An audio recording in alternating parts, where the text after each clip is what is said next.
This episode of Dorking Out is brought to you by Sterling Cooper Draper Price. Since 1963, New York's top advertising agency. And the number 2017. Don't forget to start writing 2017 on your checks. Also, it's 2017. Why are you still writing checks? Houston, flight is go. Mila, let's go. SPM. Safety contact. From Assignment X, Amalgamated Storytelling, and thesoniashow.com, it's Dorking Out with Sonia Mansfield and Christopher Allen Smith. Welcome to episode 28 of Dorking Out, a podcast for people who like to dork out about stories and the stories and culture that we love.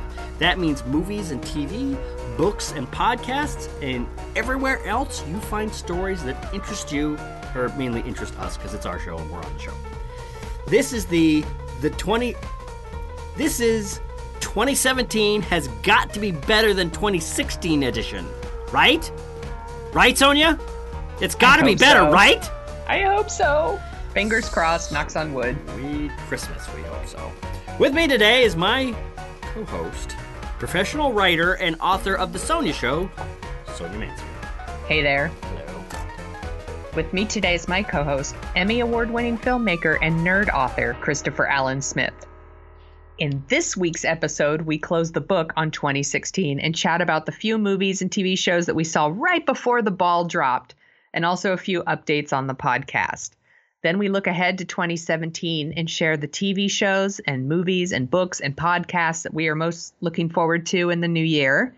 I guess it's this year, it's not New Year. All of that, plus our favorite headlines of the week. We've got a lot to talk about, so let's get this podcast started. This segment of Dorking Out is brought to you by Preoccupied. Did you need to write a joke for your podcast, but you can't stop thinking about all the other things you should be doing? Then you need Preoccupied. That brings us to topic one, a little bit of house cleaning from 2016, a little bit of table setting for 2017, and that's a long title for a topic. First up, we're going to be announcing a few changes to the show, and we're going to do this in dramatic Trumpian fashion. Sonia. Oh my God, you're going to fire me. That's right. Oh, damn it. She anticipated it. I knew this was coming. The suspense has failed. She knew it right out of the box. Damn it. I'm an amateur at this. No, we're not firing Sonia. We're firing me. No. All right. No, for my sisters that are listening right now, bad news, we're not firing me. All right, no, really. First off, we're up until now, we've tried a lot of different things. 2016 was about kind of getting our feet wet and trying a lot of different things with the podcast.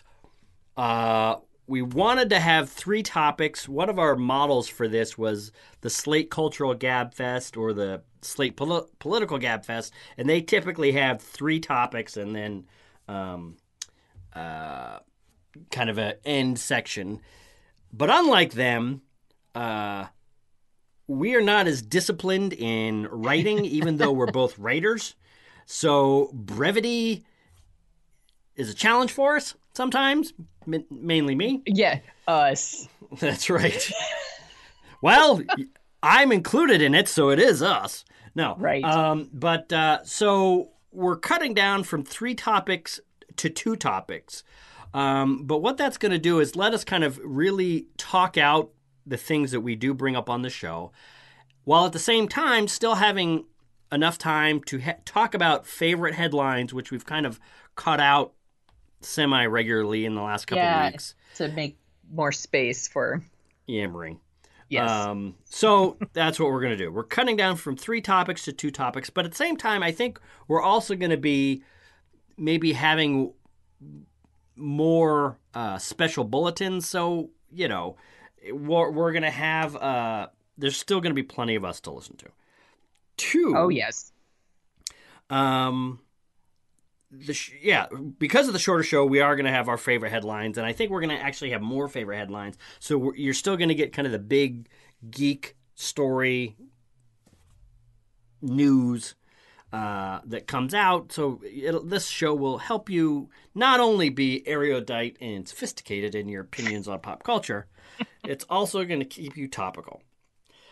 Lastly, the way that you can help us is go to iTunes, give us a review, give us a 5-star rating. 1-star ratings don't help us. In fact, keep that to yourself. They help our enemies. So, 5-star rating, give us a review. 4-star rating if you really want to be a stickler about it. But come on, don't be that guy. Go there, tell us what you think, give us a rating.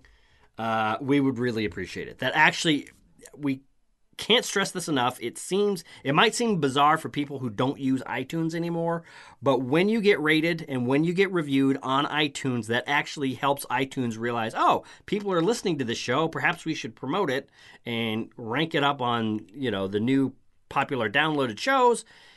It helps us. It's a mystery within Apple. Along with we want more listeners, so help us get more listeners. Yes, we want more listeners. When we get more listeners, you get more show, and you get more show. And you get more show. So come on, help us out here. All right, so with all of that house cleaning out of the way, we're going to finish off a couple things. Since the last time we kind of did some reviews on this show, because we did our big end of 2016 thing, and in our next segment, we're going to be doing our big pop culture stories that we're really excited about for 2017. But there's a few things that we did not review, 2 of which are getting a huge amount of attention for Oscars and just on a lot of best of lists. Sonia talked about including mine, including yours. That's right. If it's not on my list, it didn't really happen. Right. So let's have a peek at my ego. I see how it is. That's right. It's a mystery to no one outside of my own head that this is what I think. All right. So we're talking about La La Land and Manchester by the Sea. Let's start with Manchester by the Sea. Sonia? Sure. You turned me on to this. I went to see this movie on your recommendation. You're welcome. Yeah, well, not so fast. What did you think of Manchester by the Sea? It stars Casey Affleck. Actually, tell us what it's about. It stars Casey Affleck as a what's a good way to put this? I want to be very careful because I feel like this is a movie that can be easily spoiled. He comes back to town. The town is Manchester by the Sea. When his brother dies to help with the funeral, and he learns that his brother has asked him to become the guardian of his 17-year-old son. All of which is shown Casey in the Affleck teaser. also has kind of a tragic past. Right. That we see pieces of. Right. And what did you think of this movie? First off, I want to see what you remind me and viewers, listeners, what you thought of this. Okay, Manchester by the Sea, by the way, was not on my top 10 list, so I want to make that clear. It was on a lot of other top 10 lists, so my expectations were pretty high. I thought it was a good movie with really great performances. That's what I thought. Yeah. I have to say it's very sad. Yes. Very sad. So sad. I wish I could remember who said it, but somebody described this movie as grief porn. And holy smokes, that is a perfect description for this movie. For me, I see what a lot of people are talking about in Casey Affleck and Michelle Williams. They gave fantastic performances in this movie, and it does kind of skip around in time to you kind of have to unravel the mystery of what happened to make him this way. It's his performance kind of, in some ways, is a lot like Heath Ledger's in Brokeback Mountain. Very closed down, very pinched off, very constricted, very tight, very, it's really good. But by the end of this movie, there was kind of a voice in my head shouting, "That's it? That's all this is?" Yeah. I really think this is one of those movies that critics just like to love. It's a very chilly, very quiet, pretty satisfied with itself drama that's not nearly as deep or nearly as sophisticated or nearly as revelatory as I think it seems to think it is. I feel like it's a solid movie. Right. Like it's just a solid, good movie, like I said, with really great performances. And I have to assume that, I don't know, if you're a movie critic, you see every single movie that something comes along like this and you're like, oh, thank God. I would say that, but you and I have been movie critics at various points in our careers, and I feel like I had seen every frame of this before somewhere. Yeah. And in a weird way, one of the big debates raging in cultural criticism right now and just is comic book movies are just eating everything up. They're just taking over the movies, and good movies aren't really being made anymore, and blah, blah, blah, blah, blah, which I think is BS. But for me, this reminded me an awful lot about what people are afraid of when it comes to comic book movies. With comic book movies, we all have that comic book loving friend that a mediocre comic book movie comes out, but they've been waiting years to see this on the big screen, so they're telling all their friends how good it is, and they're talking about moments that they really liked, and they're really excited, and then you listen to them. They're really trying to convince you that Green Lantern is good. Exactly. They say, oh, it's great, you're going to love it, and then you go and you watch it, and it's Suicide Squad, and it's just not good, and you talk to them, but they just can't see it. They can't accept it. This, Manchester by the Sea, is that kind of movie not for rabid comic book fanboys, but for, twee, indie lover filmgoers. This is there's just elements that cohort of the movie-going public just loves. It just pushes their buttons in a way they like to have their buttons pushed. So they are praising this movie to the stars, and it's just there is something there, but there's not nearly as much there as I think people are saying. And This is a top Oscar contender, and like I said, I think everybody's very good in it. But there's also another movie out called Moonlight that is a top Oscar, and that's the one where I'm like, this is really, really great. Yeah. And it's, telling stories that we haven't really seen before, and in a really original way.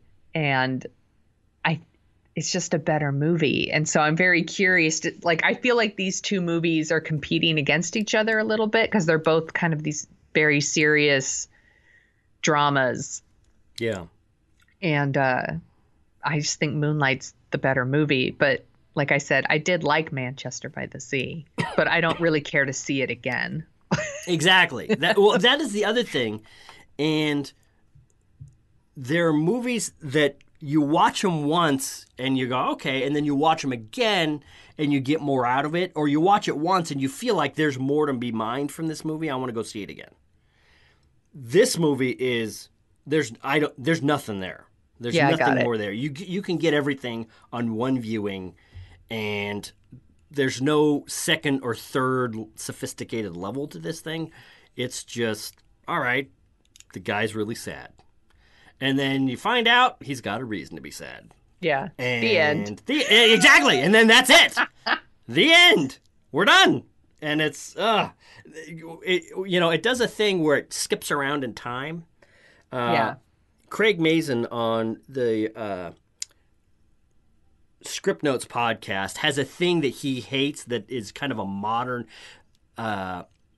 trope in a lot of beginning screenwriters where... Can I guess what it is? Yeah, guess what it is. Is it where the beginning of the movie or a TV show opens with some crazy action that happened in the middle or the end, and then it works its way back? That's exactly it. Because I hate that. I like it, and I have used it before, but I used it 5 or 6 years ago when it was a new thing. Right. And the reason I thought of that is because I remember I was watching a bunch of shows. This was like 2 years ago or something. And I was watching a bunch of network dramas. Yeah. And every single one of them started that way. That's interesting. All of them. It was like House, The Good Wife, like something else.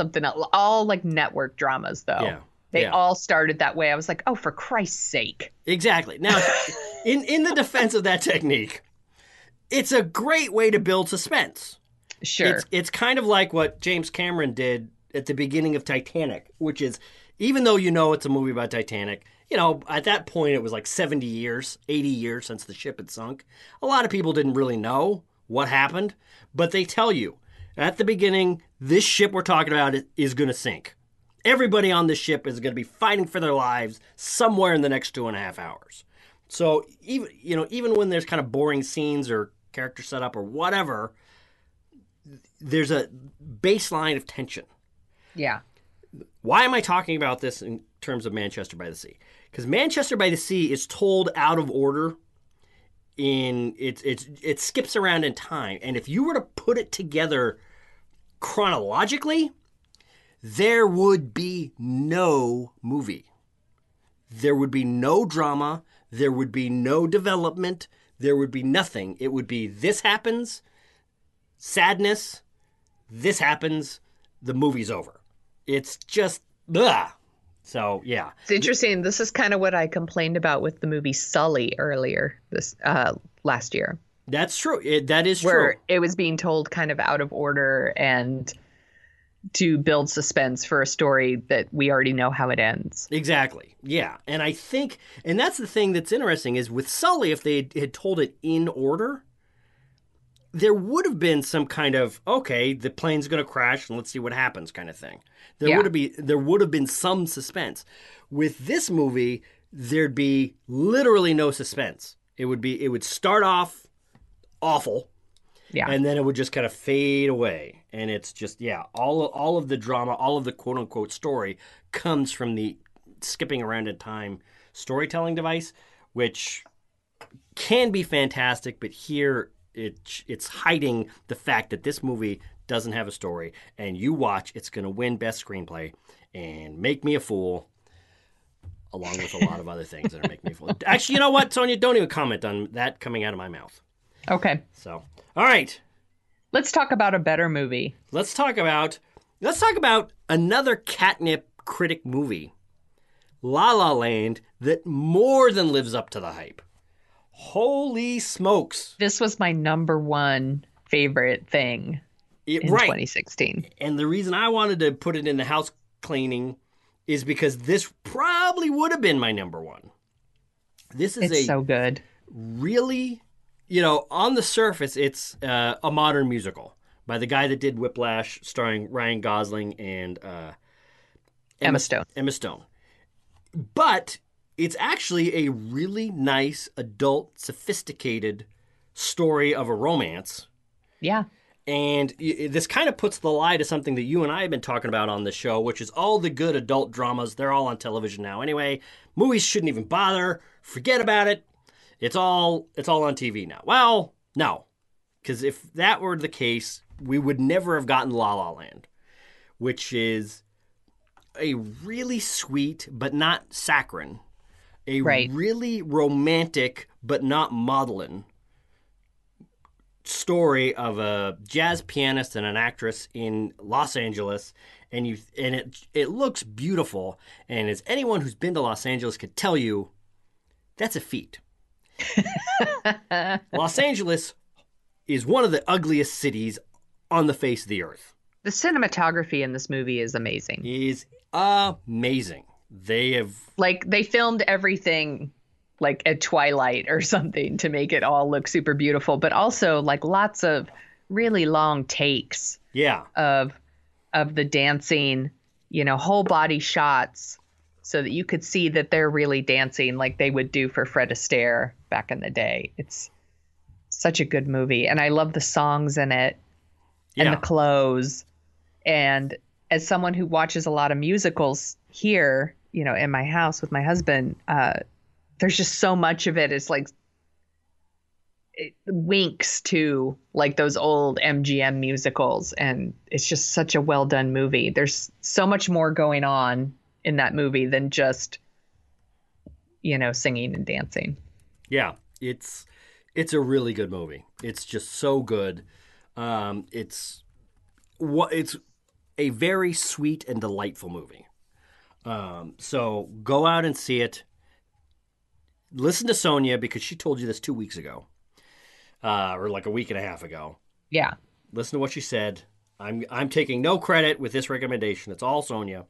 Go see it. You're welcome. And another thing, we're breaking back in because there was something else I wanted to say about La La Land that I neglected to say. And, oh my God, lest a moment pass where I'm not yammering about something that I think on this show. The music in La La Land is fantastic. Usually in musicals, correct me if I'm wrong, Sonia, tell me what you think, there's like one or two good songs. And then there's a couple more songs where it's like, it's all right. Or you got to get past them or whatever. That's exactly right. This one, every single song is beautiful. Every single song is reprised in different ways. And it's just the music, this is by far my favorite score of the year. My husband and I have been like humming and singing the songs for 2 weeks. Yes. Yeah. I bought the score. Or I bought the soundtrack, which has the sung songs, and then I bought the score, which has a lot of the kind of reprised versions of the songs, instrumental versions. And it's just, oh my God, it's great. So, yeah. It's such a lovely movie. It is so good. So good that we actually had to break into a segment that we were already done with and talk about it more. That's how good this movie is. Go see it. Not to oversell. You'll be so happy you did. That's right. And if you didn't like it, and if you think we're overselling this too much, send your tweets to Peter Brown AX on Twitter and let him know how mad you are at us. Yes. Hi, Peter. Want more dorking out? Well, there's a few simple things you can do. First, go to iTunes and give us your 5-star rating and review. This helps us find new listeners. Next, be a good friend and share like your mommy told you to. Simply go to dorkingoutshow.com and you'll find some links to our show which you can post to your Facebook, Twitter, or wherever fine social media links are shared. It's an easy way to impress your friends and make your enemies green with envy. Which is really the point of social media anyway, isn't it? After all, listening to any of the Dorking Out shows means that you're a modern trendsetter.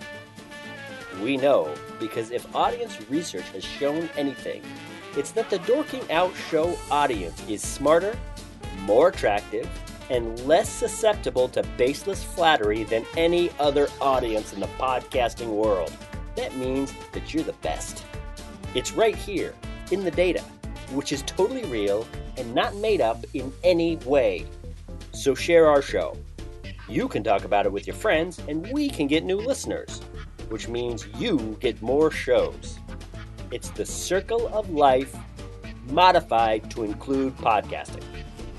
Point is, please rate us on iTunes and tell your friends. Now, back to the show. That brings us to topic 2, 2017, a look ahead.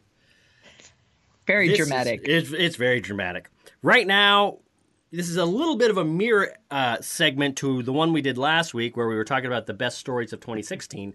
This is the stories in 2017 that we are most anticipating, most excited to see. So, Sonia, let's just get rolling. What is the number 10 thing number 10 that you're most excited to see? was on both of our lists originally, but we've decided to try not to have duplicates. So number 10 on my list is The Return of Twin Peaks on Showtime. I'm a big fan of the original series and even the creepy Fire Walk With Me movie.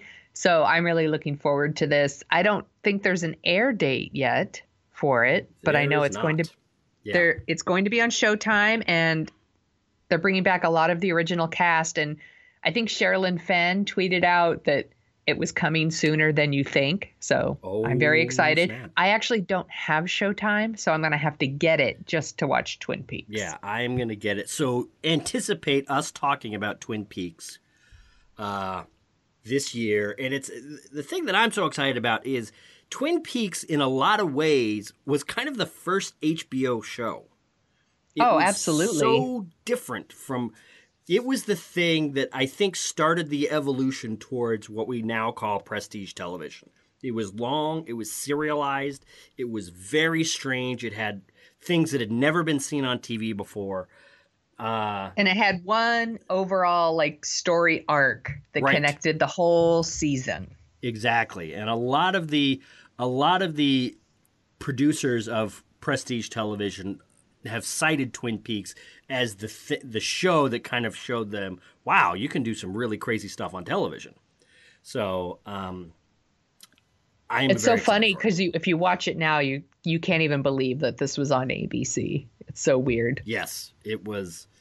Yeah, it would be like, yeah, almost like taking the swearing and the nudity out of The Sopranos, but then putting that on right after the Cosby Show in the 80s. That's what this was like. It was just bizarre. And yes, I know the dated and weirdness of the Cosby Show as a reference, but if you lived through the 80s, you know exactly what I'm talking about. Anyway, all right. What's on your list? On my list is... You didn't number yours. I didn't. I've kind of put a couple in kind of categories, and this is the I'm excited and I can't really explain why entry. This is a movie that's actually coming out in a couple weeks. It's called The Founder. It stars Michael Keaton as Ray Kroc, the guy that started the McDonald's franchise, and how he kind of seems to have taken the idea from a couple of brothers and started franchising out and created what we know as modern McDonald's. And I'm realizing that I am so old that some of the stuff that's in the preview, I remember, I thought when I was a kid, I thought McDonald's had been around forever, but no, it hadn't been. It was still in its turning. It was kind of the Starbucks of the 70s where they were just popping up all over the place. Right. And taking over the country. And it's just, Michael Keaton has been in so many different things that have all been so good. I'm excited to see him in whatever he's in. So The Founder, that's coming out sometime in January. So I am very excited for that. I will add it to my list. What is your next entry, Sonia Mansfield? So number 9 on my list is a TV show called The Deuce. That is unfortunate. Yeah, it's not a very good name, is it? It's on HBO. They haven't announced the air date yet. And it is the new show created by David Simon.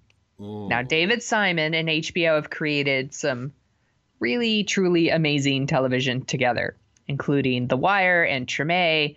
And David Simon is also responsible for one of my all-time favorite TV shows, Homicide: Life on the Street.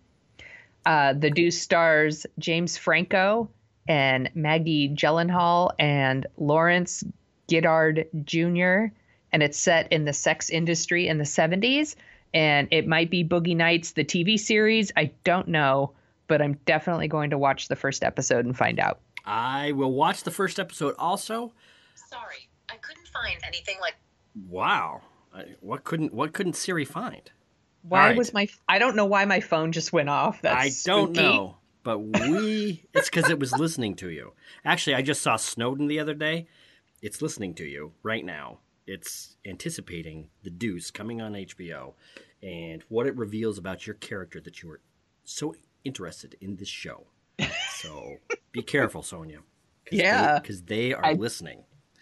And they want you watching The Deuce. I don't know. Anyway, point is, I'm getting a little bit of a vinyl vibe from this. Yeah. Like, I'm a little worried that it could be like Boogie Nights, the TV series. Which would not be bad. That Boogie Nights TV series. I have to watch the first episode to find out. Yeah. I don't know if I really am dying to watch a show about the sex industry in the 70s, but David Simon has created some really great television, and I feel like you got to watch it. That is true. Did you watch Treme? Yes, I did. The whole thing? I did. I loved it. Okay, cool. Because I watched it. I tried to get through it, and it just didn't keep me hooked. Oh, that's so interesting. I've heard it's great, and so it could be. I don't know. But all right, next up for me is also actually coming out here in a couple of weeks. It is actually, January 10th on FX.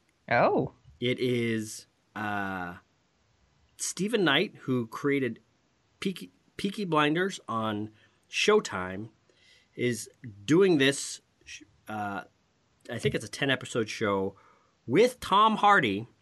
It is set in the early 1800s when an adventurer returns to England intent on revenge against the men who killed his father, falling foul of the all-powerful British East India Company. Now that I'm reading this synopsis, it has Tom Hardy in it? It has Tom Hardy in it. So now I wish it was on my list. That's right. So this could be really good. And we're going to know in about a week and a half. So actually, we might be talking about this in a couple of weeks. So that is something interesting. It's funny. The first couple ones I'm doing are in January. So you're not going to have to wait for mine too long. Anyway, Sonia Mansfield, what is on your list? The next one on my list is a movie that I'm sure you're really excited to see too. And it's Smurfs, The Lost Village. What? Just kidding. That's what I get for trying to read my next thing while you're doing it. It's like, all right, she's going to be talking for a couple seconds. Let me find my next link. And then... No, number 8 on my list is Spider-Man Homecoming. I'm very excited for the return of Spider-Man. And I think it's funny to say that considering I didn't watch the last 2 Spider-Man movies. I really liked the Sam Raimi Spider-Man movies, the first 2. Did not like the third one. Didn't even bother watching The Amazing Spider-Man. This one looks like the Spider-Man I want to see. And I am married to a really big Spider-Man fan. And he's downright giddy about the Spider-Man movie. So it had to be on my list. Here's, I guess, where I need to reveal that you really want to see Smurfs, The Lost Village. That I am not really a Spider-Man fan. Oh. I think that's what makes me...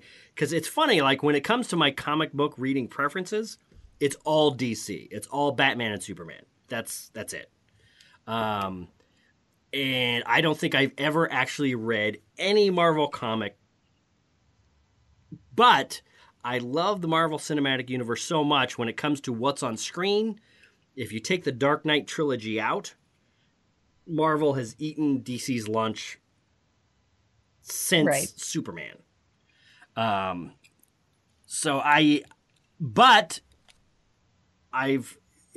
almost like Pixar. They've done so many good movies in a row that I am intent to go see whatever they put out, and I'm sure it's going to be either very enjoyable and fun, or it's going to be great. And I am willing to sit through, at this point, 2 or 3 or 4 duds before I start to question whether or not Marvel's got its ship in shape. Right. So yeah, I'm interested. That's so interesting that you're not like a big Spider-Man fan. That surprises me. No, it's just out of curiosity. What is the thing that surprises you about it, do you think? I would think that you would like him. I like him. He's fine. He's just not I think there's a thing that people just, you see a superhero, or you see a lot of kids are like this, and a lot of people that I've seen is they just see Spider-Man, they hear his story, and it just sparks with them. He's just, that story has never sparked with me, even though when you look at it on an elemental level, down on his luck kid in high school with real world problems, but he's also a superhero. Actually, you know what? And the way that they've described Homecoming, which is kind of like 16 Candles, but with, superheroes, this should be right up my alley. Yeah. I've said before, it's turning into a running joke.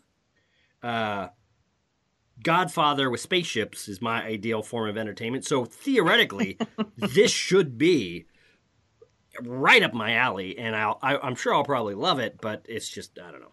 As a character, Spider-Man's never. Well, it comes out July 7th. That's and right.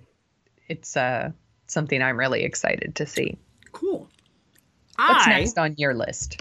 Turns out I have not even gotten out of the month of January. I'm still stuck in January. I'm all over the place. Yeah, see, you're talking about stuff that's at the end of the year or in the summer or whatever. You're talking about a lot of good stuff. I've made it from January 10th to January 15th. Good job. That's progress. My next one is The Young Pope, which I am not sure I'm really looking forward to, or I'm not sure what this thing's going to be. That's, you know what? I have to say, this one kind of doesn't do it for me. It might not do it for me. I'm watching it, it's like, wow, they're really playing with fire there. I'm at least going to take a look at it. But it could just be awful. I mean, I'll watch the first one. Yeah. But so this comes out on HBO.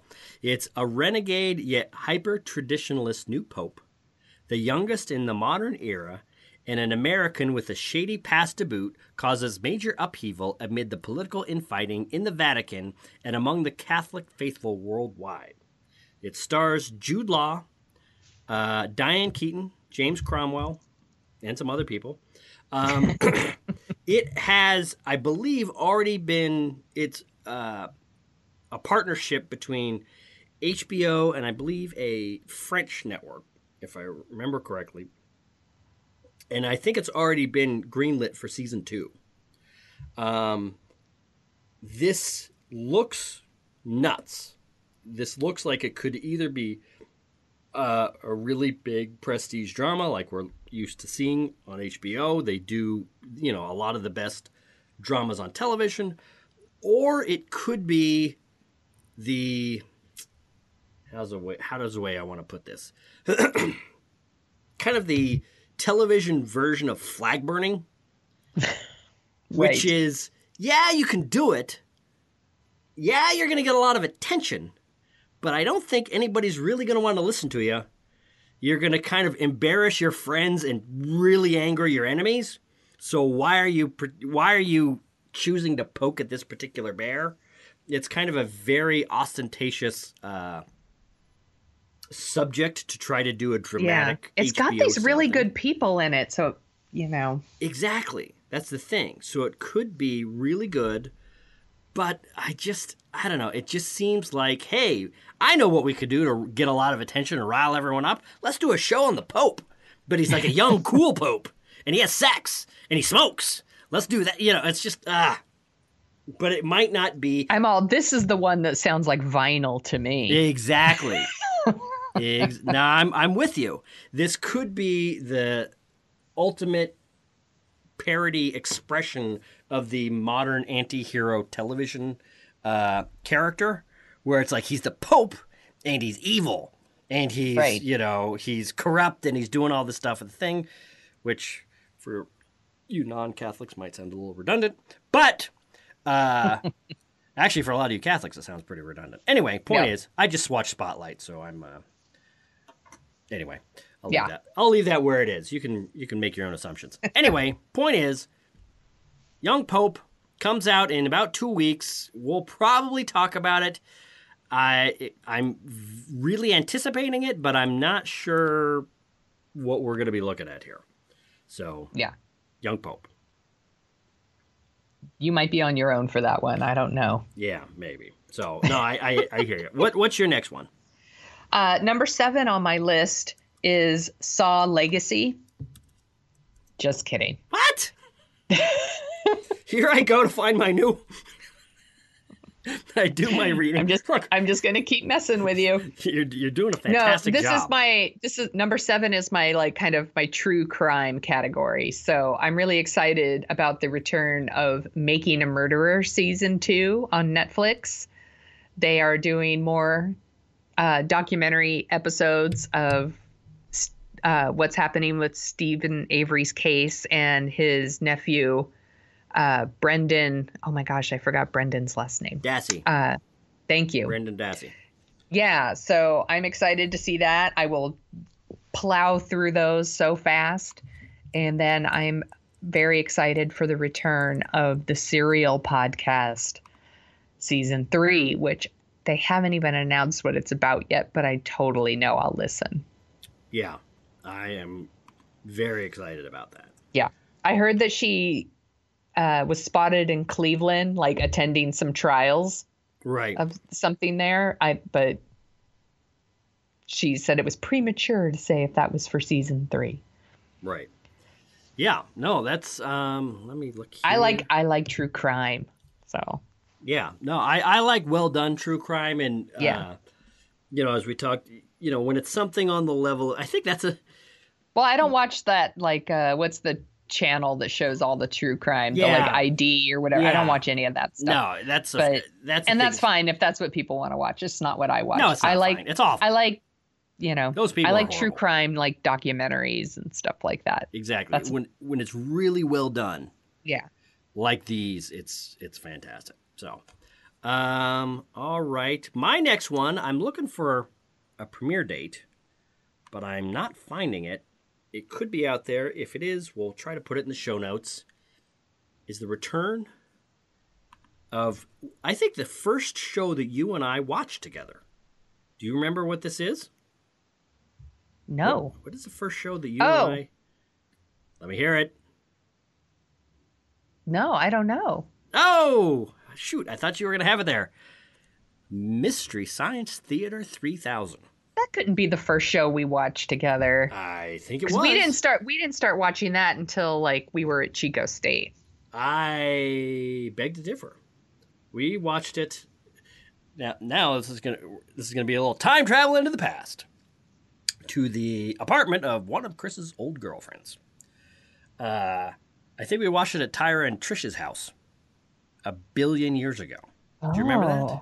I think that's actually one of the areas where we first started becoming friends before we went to Chico State. And I think it's constructive and probably a good idea that you blocked a lot of that out of your brain.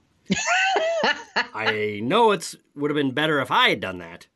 But anyway, point is, we're not talking about time travel. We're talking about the return of Mystery Science Theater 3000. Joel Hodgson is coming back. He's tapped a fantastic comedian, Jonah Ray, who's one of the comedians on The Nerdist and a bunch of other stuff, who's going to play kind of the new Joel. And Patton Oswalt is going to be on there, and Felicia Day is going to be on there, and it's coming to Netflix. I don't think that it's like a total like nerd dream team. It's a nerd dream team. Supposedly it's early 2017 when it's going to come out, but I think they would have announced it if it's coming out here in the next couple months. So who knows what the story is. But yes, the return, Mystery Science Theater 3000. I'm really interested to see what they're going to do with this. I'm a big fan. Yeah. I like the stuff even after Joel with Mike Nelson, and I recently turned my niece on to Mystery Science Theater 3000, and she loves it.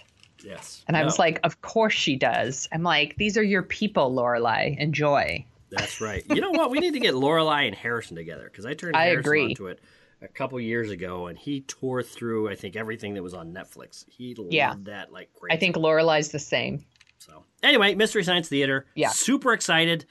That's at least now we're in the first couple months of 2017 for me. Progress. You're getting there. I'm getting there. Sonia Mansfield, what's your next one? Number 6 on my list is the Power Rangers.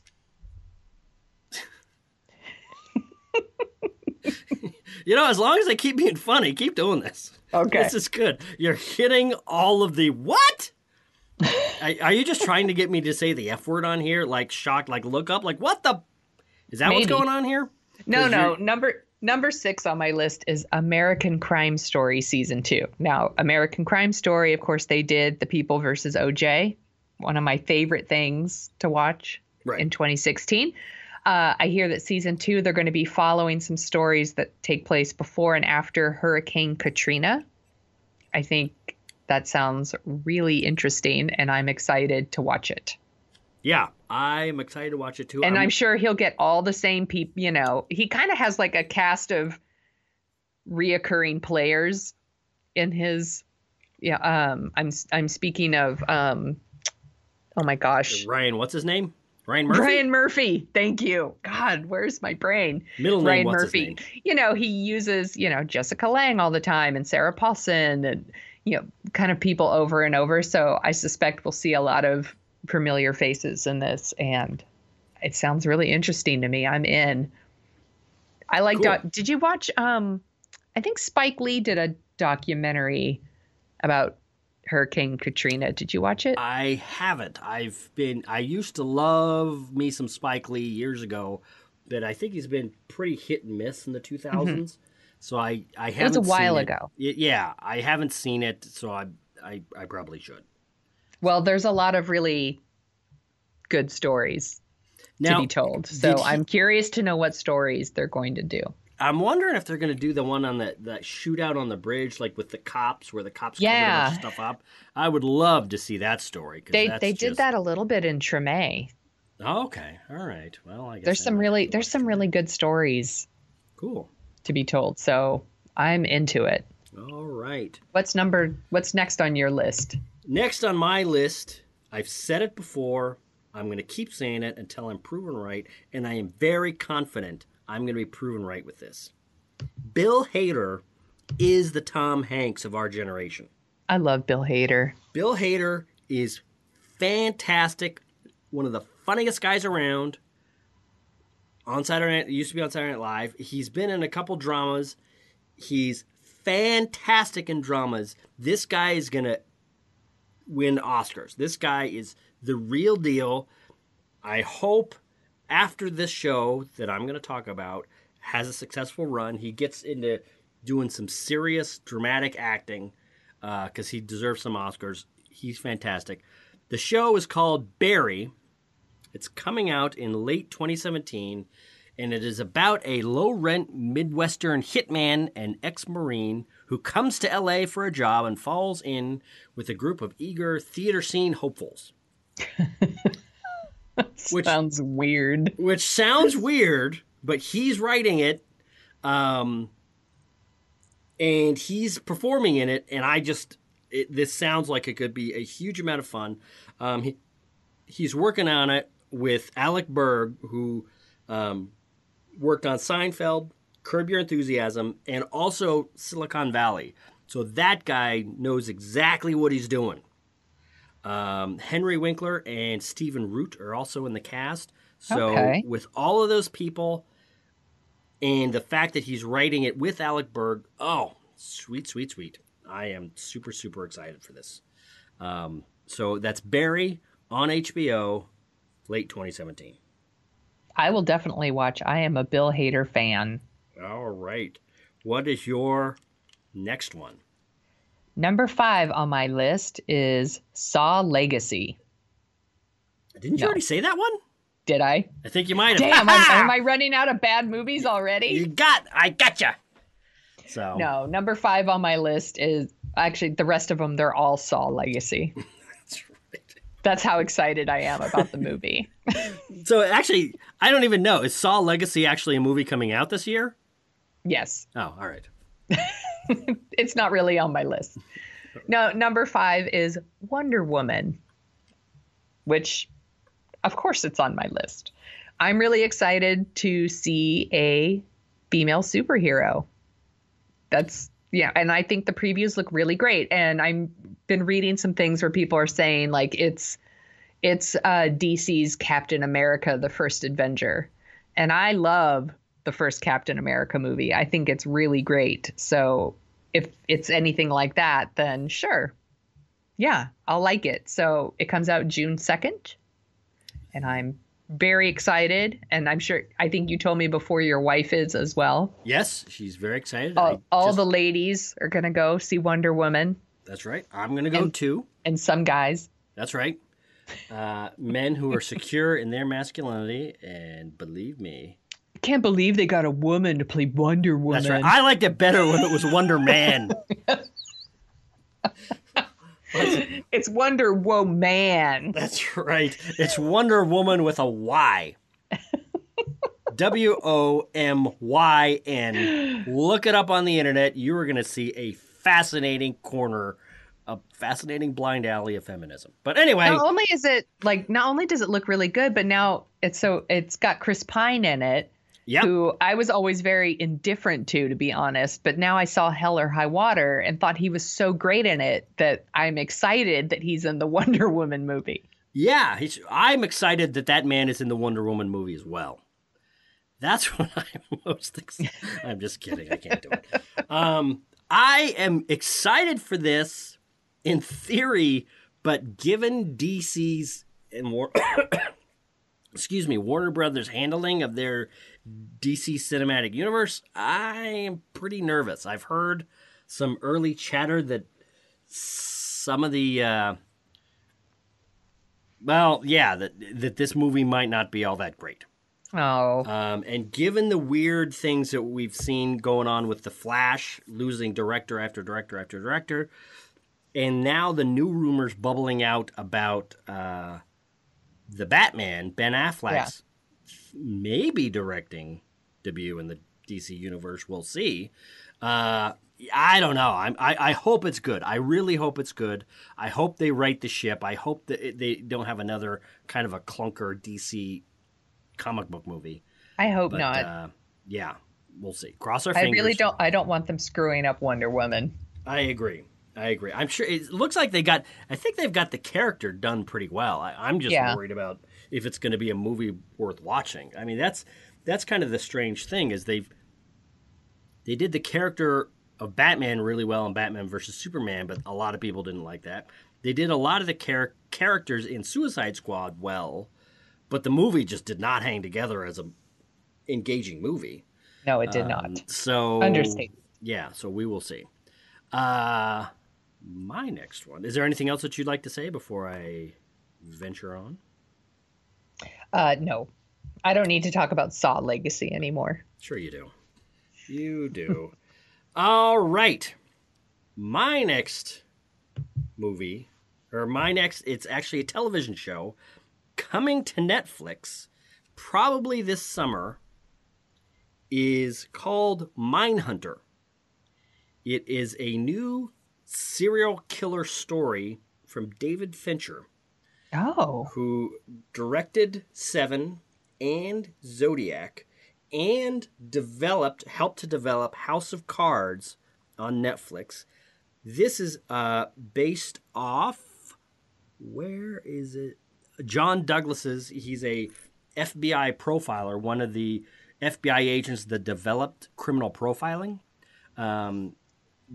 Scott Glenn's character in Silence of the Lambs was based off him. I have not heard of this show at all. This is a book that, Mindhunter is a book written by John Douglas about him working in the FBI, developing criminal profiles and all that kind of stuff. The synopsis is, in 1979, 2 FBI agents interview imprisoned serial killers in an attempt to solve ongoing cases. That's actually what John Douglas did, which is he went in and they did kind of a clinical study of serial killers. You've heard, I'm sure. And that's what's happening in Silence of the Lambs. That's kind of what's happening in Silence of the Lambs. That's Thomas Harris took a huge amount and I think consulted with John Douglas on when he was writing Red Dragon and Silence of the Lambs. But, like you've heard a lot of things like serial killers tend to try to insert themselves or become friends with the cops that are researching or that are investigating cases. Serial killers tend to start fires. Serial killers tend to hurt animals. All of that stuff that we quote unquote know about serial killers came from this study. Who's in it? Let's see. David Fincher. It's co-produced by Charlize Theron. Show rundown. Man.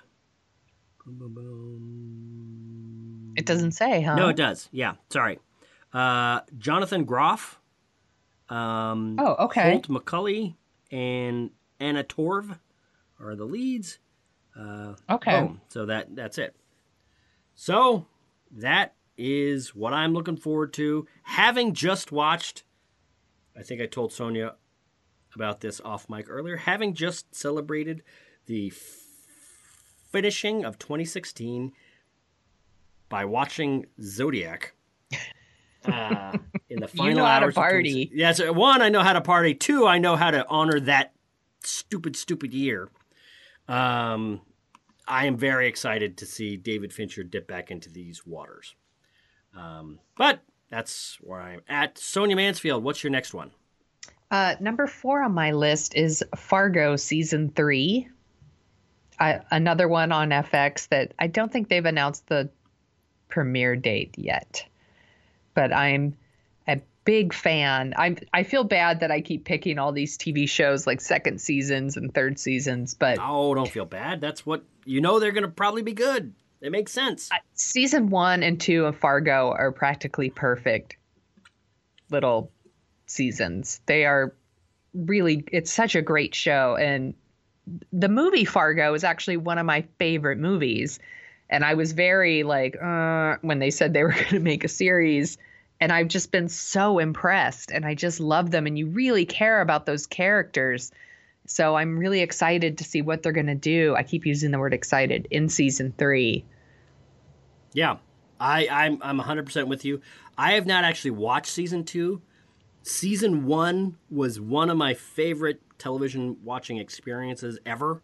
It ranks up there with Breaking Bad and Mad Men and, I love season 2 as well. That's the thing, is I hear from a lot of people that I trust that season 2 is even better. Yeah. So I gotta watch it. Yeah, you do. Get on it. Will do. Now I've collated my final 4 into kind of big categories. This is the biggest question mark movie of 2017. We talked about it on Dorking Out's new show, Dorking Out About Trailers. It is Ryan Gosling and Harrison Ford in Blade Runner 2049. If you don't know what we think about it, listen to episode 1 of Dorking Out About Trailers. We talk about a lot there. This could be really cool. This could be a huge mistake. This could be who knows what. I'm excited to see what happens. But, yeah. So we'll see. I'm worried that it's a huge mistake, but because it is directed by Denis Villeneuve, who did The Arrival and Enemy, that I feel it's going to at least be interesting. Yeah, that's kind of what I'm thinking. That's what I'm hoping, but we'll see. I mean, it's certainly not a sequel I've been clamoring for. Exactly. I will absolutely watch it. Yeah, Blade Runner to me seemed like one of those movies that was perfect. The way it was, it doesn't need a sequel. So we'll see. What is your number 3? I am such a shill for Marvel that number 3 on my list is Guardians of the Galaxy Volume 2. You are a shill. That's 20% of your picks are Marvel movies. I know. I'm sorry. I should have grouped them together. That's fine. Guardians of the Galaxy comes out May 5th. And the first Guardians of the Galaxy is probably my favorite Marvel movie. Like, I just love it. Like, the more I watch it, the more I love it. And the previews for Volume 2 have me very optimistic about the sequel. I think it looks very entertaining. I love all the stuff with Baby Groot. I think it's, all the characters are there. I'm really looking forward to this one. Right. I have nothing to add to that other than I agree with everything you've said. You are wise, and you are wise. Thanks. Do you think I'm wise? No, I wouldn't go that far. Damn it. But no, I agree with you 100%. I've got nothing to add. Okay, what's next on your list? Next on my list is kind of a mystery because it hasn't been announced by HBO yet, although supposedly they've been shooting this. One of my favorite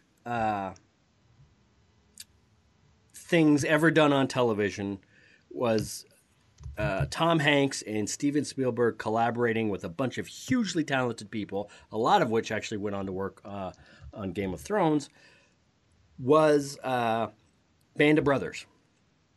Yeah. It is. I remember. And it is one of the best uses of, we talked about this before, how you can, with a miniseries, you can have a beginning, middle, and end, and you can get a really nice, cohesive, emotional arc. It just tells a really great story. So, they did Band of Brothers. Then about 10 years later, they did The Pacific, which was, at the time, a lot of people, I think, were kind of disappointed. And while I don't think it's as good as Band of Brothers, it's grown on me every time I've watched it. It is a really good story about the Marines fighting the Japanese island to island in the Pacific in World War II. Now, they've been working on a third miniseries, supposedly called The Mighty Eighth, which was a bombing wing that basically bombed Germany. Did daylight bombing and had a huge effect on breaking Germany during World War II. And I think there are various statistics that either being in a submarine or being in a bomber were the most dangerous jobs in World War II, being a bomber in Europe.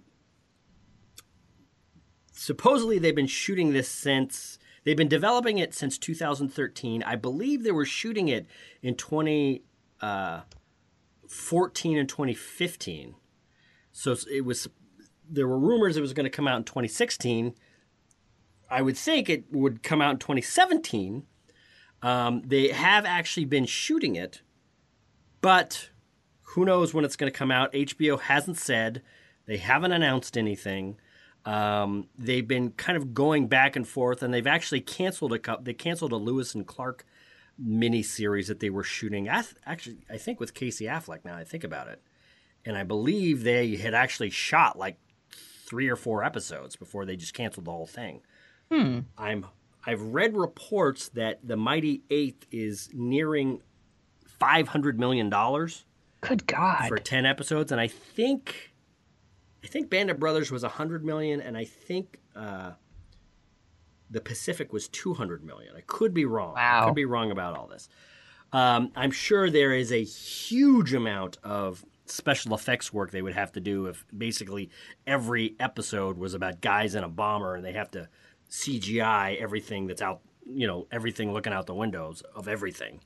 But I could be wrong. So, The Mighty Eighth, really looking forward to it. It's probably the number one thing I am looking forward to, that who knows when it's ever going to show up. But when it does, holy cow, am I going to be happy. You are like the target audience for this. That's right.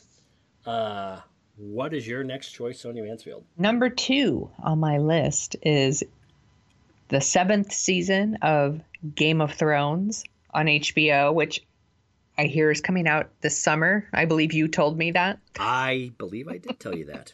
Let me find out. I'm really looking forward to this because obviously I've watched all the other seasons, and the last season was so great. And I love that, like, all the work they've done on the show and all the time we've spent watching it is going to pay off. Like, the way it ended in season 6, they set up the board, they set up all the pieces, and now it's time for like the real game to start, and it's really exciting. I mean, when season 6 ended, I had like goosebumps. I was so excited at what I had just seen. I'm so I just can't wait for season 7. Yeah, I am with you 100%. And There aren't that many television shows that and make you feel so. I felt rewarded at the end of season 6. Like, yes, I sat through like, some episodes that maybe weren't so great, or I sat through God knows how much torture and rape and murder and all this stuff, and finally we're getting to like the big battle. It's really exciting. Right. Well, it is, and that's the thing. That's the reason I think HBO and Game of Thrones kind of gets kicked around for the sins of a lot of kind of lesser shows. A lot of shows do use rape and do use torture and do use things as kind of ways to kind of spice up maybe subpar storytelling. Right. But I think all of the suffering in Game of Thrones is consistent with the theme of the show, which is little people get ground under while, people in positions of power play the Game of Thrones and try to, backbite each other, try to, scheme against each other, and, regular working class people, regular working class knights. Yes. This is where I start a union of knights. Get the short end of the stick. So I am very, I'm excited for this. I'm excited as all heck. And I'm looking around now for a premiere date. I'm not seeing anything, but it's sometime here it's sometime in late spring or summer, I believe. Okay. Holy cow, this is clickbait. This must be clickbait I'm looking at right here. Anyway, point is, it's going to be awesome. What's next on your list? This is, for me, this is my most anticipated movie of 2017. Can you guess what it is? Don't look at the document that we used. I won't look at the document. Is it 50 Shades Darker? Fine. Is it? Me. No! Is it Baywatch? No. Is it King Arthur? Oh, I forgot about that. No, it is not. It is. Is it the remake of Jumanji? No. Actually, now I want to see how long you can do this. No, it's not that either. Keep going. Is it... Keep guessing. Insidious Chapter 4? Nope. Okay, then I'm done. Is that a thing? Oh, shoot. You sounded like you were pulling out a lot of things that you had. No, it is not Star Wars. It is not any of the Marvel movies, even though I'm excited for all 3 of them. It is War for the Planet of the Apes. You are such a weirdo. No, man. Actually, you know what? First, I really like this. The first 2 movies in this rebooted series are much better than they deserve to be, and this series is one of the series that kind of turned my thinking around when it comes to remakes, which is if you get talented people that take a property that you've seen before and look at it from a different angle and try to do things that excites the fans of that franchise, but takes it in a new direction. You can do some really amazing stuff, really heartbreaking, really emotional, really engaging. Now that we're talking about this should have been my number one example of what they should have done with the female Ghostbusters. They should have taken a page from Dawn of the Planet of the Apes, Rise of the Planet of the Apes. I don't know. We've talked about this before. The names of those first 2 movies are like reversed. They should be reversed. Anyway, this is what they should have done. All of that being said, now it looks like kind of the final war between humans and apes is going to happen in this. And the thing that I like about these movies is no one is really a villain and no one is really a hero. The bad guys, the quote unquote bad guys, have really understandable motivations for what they're doing. If the bad guys are humans or they're apes, they're doing things that seem to be horrible, like humans really do. Not like movie villains, but like humans really do. If you believe what they believe, if you've had the experiences that they've had, you can see why they would make these decisions that would look cartoonishly evil. And it makes the thinking about how we deal with each other, how people of, different backgrounds deal with each other. It's, like a lot of things, it's this metaphor on what it is to be human. That's right. Planet of the Apes is a metaphor on what it is to be human. Take that, eggheads. Anyway, so I am very excited. I shouldn't make fun of you too much because I actually haven't seen any of the movies. Now, here's the thing, though. We talked about this on, I believe it was our Special Bulletin 5. Yes. Where I said I was going to have you watch the first rebooted Planet of the Apes movie. Right. And I need to pick a movie. But you have the right to make me see a movie. Yeah, I need to pick. Now, I could lay the Gilmore Girls 4 movies at your feet and say I have That is not fair. More than suffered. Exactly. I admit it. I'm not going to do that. I could, but I won't. I should, but I won't. Yeah. So think of a movie that you really think I might like that I would not normally go see. Don't make me watch Pippi Longstocking or something. No. So yeah, I haven't even seen that, so I wouldn't do that. All right, so that's it. I will think. I need to think of a movie though. Cool. And you know what? We're gonna have a segment where you're gonna review. I think Rise of the Planet of the Apes. That was the first one, I think. And I will review whatever movie you have me watch. Yes. So. All right. So, Sonia, okay. What is your most anticipated story of 2017? Oh, my gosh. It's so not a spoiler. Why do I even ask? Yeah. So, obviously, my number one pick is Star Wars Episode 8. I'm so excited that here I go, saying excited again, that every December we're going to get a Star Wars movie. I'm excited. Yeah, no, I'm with you. I love The Force Awakens. I thought it was really great. I really liked Rogue One too. I thought that one was really great. I'm super excited to see what they're going to do in the next Star Wars movie. Yeah. I'm thinking about rewatching all the Star Wars movies again this year in anticipation. I am probably going to do that. That's what I did before Force Awakens. I don't know if I could do all the prequels again, but I could do at least the original trilogy. Well, here's the thing, Force Awakens. Original trilogy, Force Awakens, and you're going to have Rogue One. Yeah. And that's going to be fun. Yeah. So, all right. So maybe I watch it in order. Rogue One, Star Wars, Empire, Return, Force Awakens.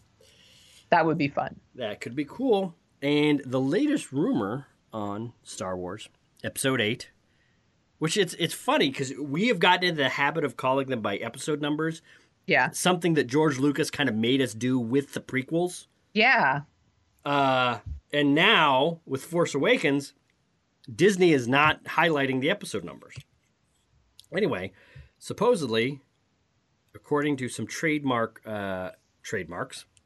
from Disney, Forces of Destiny, which sounds awful. Wait, that's what they're calling it? Well, here's the thing, is they've registered a trademark for Forces of Destiny, which could mean that's the title. It could mean it's some, book that they're writing or some junior novel or something. Right. It doesn't necessarily mean anything. That's a terrible name. It's an awful name. An awful, awful, awful name. Forces of Destiny. It is like a fanboy. Blah. No, it's really bad. This is you know what it is? That's the name of the slash fiction, Star Wars slash fiction, where Poe Dameron and Finn You know where I'm going with this. Yes. Forces of Destiny. They have a lot I'd of read forces. it. Oh, I'm I sure would you read it. I'm sure you would. I'm sad that, this is the last thing that Carrie Fisher did. Yeah. It's a super bummer. Yeah. I'm going to miss that lady. It'll be interesting to see what happens with that movie. Yeah. What happens with, because supposedly she had a bigger part in episode 8 and it was going to have an even bigger part in episode 9. Who knows what they're going to do? Right. We're not even going to know how to really speculate intelligently until a year from now when we see episode 8. Yeah. So who knows? We talked about this already on the Pop Show, but there's a lot of, maybe they're just going to make a digital version of her and, whether that's a good thing to do and, things like that. And I have feelings about that, but I need to see 8 before I can speak about it intelligently. Exactly. But I have a feeling 8's going to make me cry really hard when she shows up. No, that's I didn't even think about that. Wow. Great. Now we have that to look forward to in 2017. I'm going out on a high note. That's right. All right. My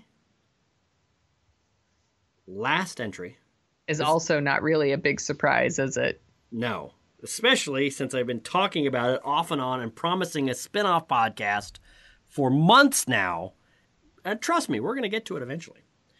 My most anticipated story from 2017 is a television show called Star Trek Discovery, which we have no plot synopsis. We have some actor announcements, and that's it. It's supposedly coming to CBS All Access in May, and that's all we really know. They've cast some pretty good people so far. Yeah. they do. They have Michelle Yeoh. Michelle Yeoh. There's a rumor that spread a week or two ago that I think is probably not accurate, but we'll see, that it's going to be about a 4-year war with the Klingons, which I kind of hope that's not what it is, but we'll see. I'd rather not have it all be war and militaristic, not because I don't love stories like that. See my Mighty Eighth entry a couple entries ago, and my War for the Planet of the Apes, which was my last entry.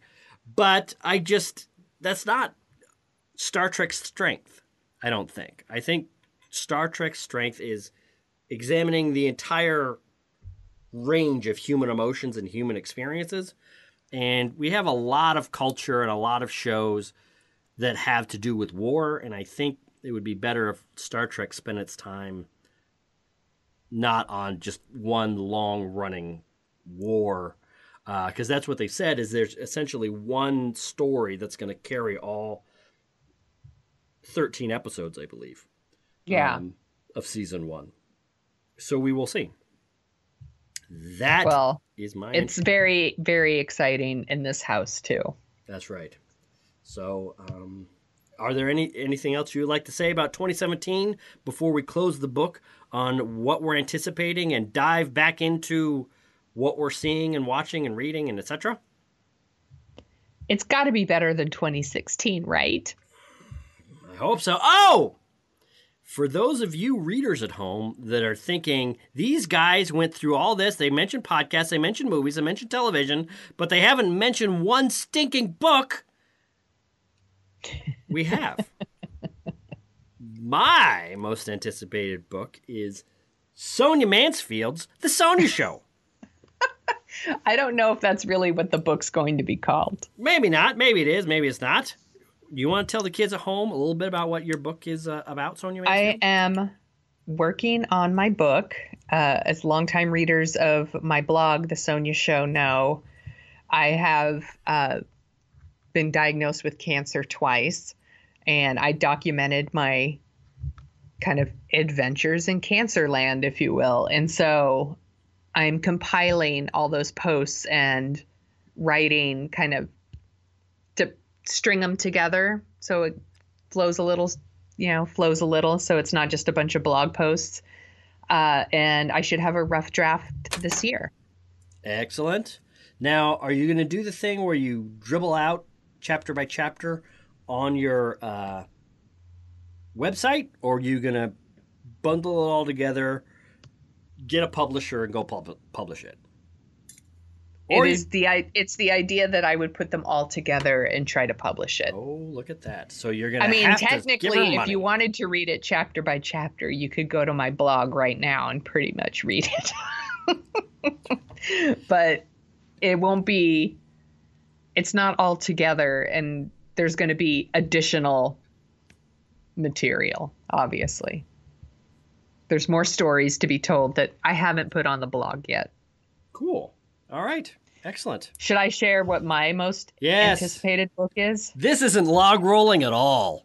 It's my book. What's your book about, Sonia?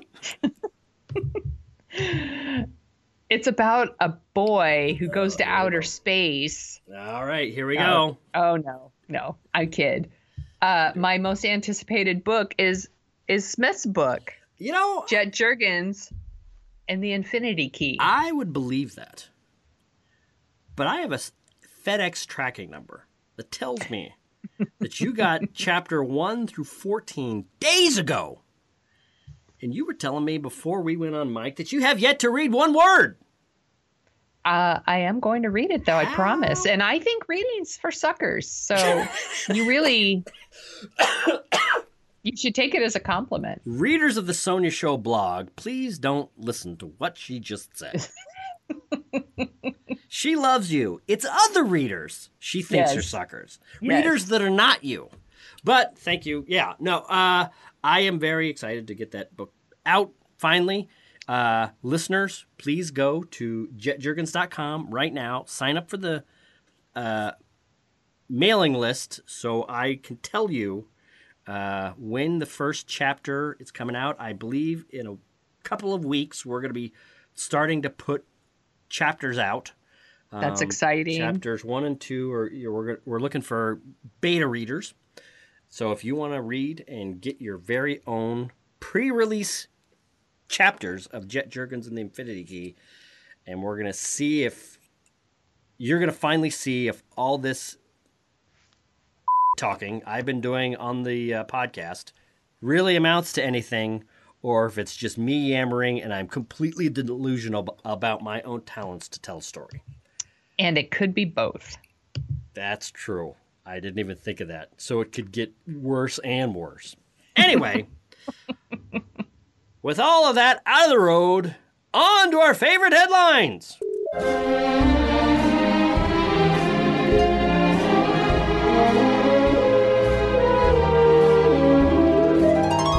And now it's time for the return of our favorite headlines of the week. Smith, what is your favorite headline? My favorite headline is a conglomeration of a favorite headline and an actual original report emanating from the Dorking Out newsroom. That's exciting. First off is Ben Mendelsohn, who played Director Krennic in Rogue One, said that there is enough cut footage from Rogue One to make a completely or a largely different story with different character motivations, different character fates, different everything than the one that we saw in the theaters. I would love to watch one. He says, I think that Krennic developed sort of along as we went. The director had different ideas. He was still thinking of a couple of variations and a lot of things at that stage. If you want to talk about alternative takes on things, there's been quite a few different renderings of this within Gareth's mind, and I dare say some of it is captured on film. So there are different renderings. We did have multiple ways of going at any given scenario, and we had multiple readings of it. So should it ever be decided to, there would be a wealth of ways of approaching these different things. And I know from having seen sorts of the crucial kinds of behind the scenes throughout it, I thought there's a vast I know there's vastly different readings of at least 4 of those scenes, is what he said. He also added, absolutely, with enormous differences, I would have said 20 or 30 of those scenes. There really would be. It would be enormously different renderings. That's what he was talking about when he was talking about alternative takes. So this jibes with something that I was told today from a friend of the podcast who has ties to the effects community in Hollywood. And all I will say about it, it is not Sonia's husband. It is somebody. It is not Sonia's husband. And if you were to go back and listen to previous episodes of Dorking Out, you'll probably be able to figure out who I'm talking about. Anyway, this friend of the podcast was talking to one of his friends who's still currently working in the effects industry, and he revealed what the story was behind the reshoots with Disney. Up until now, there's been rumors that Gareth Edwards delivered his cut to Disney. Disney watched it, freaked out, and ordered a bunch of reshoots, which were directed by Tony Gilroy. Yeah, Tony Gilroy. And so there's been some kind of behind the scenes and not so subtle rumbling on the internet that it's really Tony Gilroy's work that came in and saved the movie. Not true, according to this source. What happened was Disney saw the cut that Gareth Edwards delivered and liked it a lot, but they wanted to add more connections, kind of more fan service, more connections with the original trilogy, connecting things from episode 3, connecting a lot of things, basically making the connections to the other movies much tighter than they were. And he revealed that one of the scenes that they know were shot in the reshoots was, and this is a spoiler, Darth Vader going nuts at the end of Rogue One was done during the reshoots. Basically, a lot of that whole ending was done during the reshoots. Now, what's interesting is Gareth Edwards has been quoted in several places, and I believe one of the podcasts I listened to him, he actually talked about shooting that scene with Darth Vader going nuts, and he invited Peter Jackson to the set. So if that's one of the big reshoots and Gareth Edwards was there, I think it's pretty safe to say that a lot of this chatter about Tony Gilroy coming in and kind of directing the movie out from under Gareth Edwards is probably a lot of BS and rumor. But who knows? I'm sure it is. So that is the news. Now we all know from watching the previews of Rogue One that there is a vastly different movie. I think most or all of the shots in the first preview and a lot of them in the second show things that never ended up, seem to show a whole alternate ending. I hope that they put all this stuff on the DVD because I would love to watch the extra stuff. It would be really interesting. Richard Donner, when he was fired, he directed most of the first 2 Superman movies. Right. And then he was kind of fired in the middle of editing or beginning to edit Superman 2. So they brought in someone to direct a couple more scenes and see that movie. And years later, he got to put out his version of Superman 2. I don't know if Disney is going to let that out of the bag with Gareth Edwards. And who knows? Maybe Gareth Edwards wouldn't want to do that. Maybe he, right. We've seen a lot of this in recent years where studios are asking for reshoots or asking for other things, and the assumption is, it's just the suits telling the directors what to do. But then it turns out that those reshoots actually did significantly improve the movie. Right. So who knows what the story is? That is my favorite headline of the week. Sonia Mansfield. My favorite headline is Ben Affleck doesn't sound too jazzed about doing another Batman movie. This could be holy crap trouble in paradise. He's out there doing like a big promotional push for his movie Live by Night. And somebody, The Guardian, Britain's The Guardian, asked him about the new Batman movie. And he said, that's the idea, but it's not a set thing and there's no script. If it doesn't come together in a way I think is really great, I'm not going to do it. Shots dun, dun, dun. fired. Now, he was rumored for like a year to be the director of a Batman movie. Then he was officially announced to be the director of a Batman movie. Then he said several things. I believe the head of Warner Brothers said that the new Batman movie is coming out in 2018, which would mean they have to shoot in 2017. And Ben Affleck has said at various points, we're shooting early in 2017. We're shooting late in 2017. We might not even be shooting in 2017. Yeah, he also told Entertainment Weekly, I'm not going to write and direct anything that I don't think is good enough to be made. Right. So now, given the fact that The Flash has lost 2 directors, I believe, correct me if I'm wrong, Sonia, the original director of Wonder Woman walked away and then they got somebody else to come in. I believe that is correct. So, yeah. Boy, what's going on with DC? I don't know. Something is going on. It's funny. One of the podcasters, one of the writers for the Latino Review, is talking about writing. He's been covering this for years, and he's talking about writing a book on basically the DC cinematic universe because he's been tracking all this stuff, and he was one of the ones that they've been breaking a lot of stuff there, and he thinks that they still don't have their ducks in a row.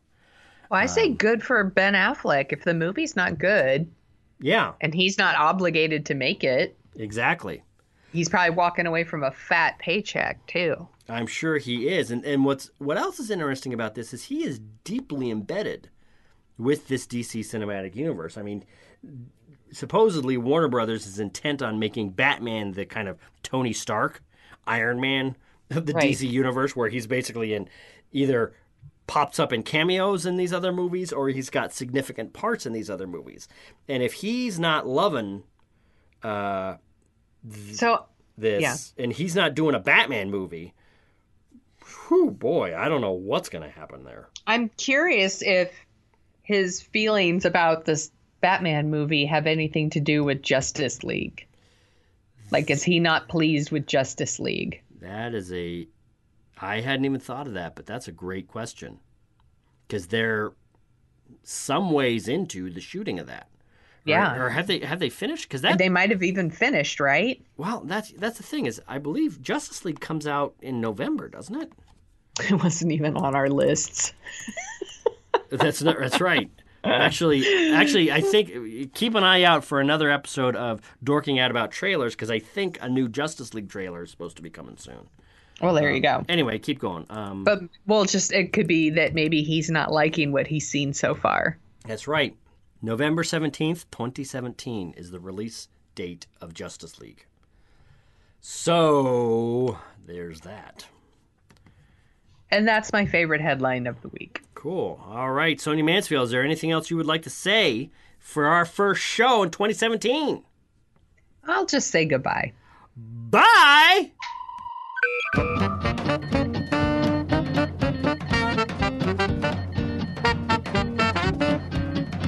The Dorking Out Show is on Twitter at Dorking Out Show, where you can find Chris at Jet Jurgens and Sonia at The Sonia Show. You can read about Sonia's random adventures at thesoniashow.com and track the slow and creeping progress of Chris's novel and his other hijinks at jetjurgens.com. You can find out more about The Dorking Out Show at dorkingoutshow.com. While you're over there, you can support us by giving us a review on iTunes. We have a handy-dandy iTunes link to whisk you right back to 2007, where you can leave your review and 5-star rating in iTunes. We'd do it for your podcast. Want to dork out even more? Well, you can sign up for our newsletter, where you'll get all the headlines we use as fuel for the show. That's it for this week. Thanks for listening.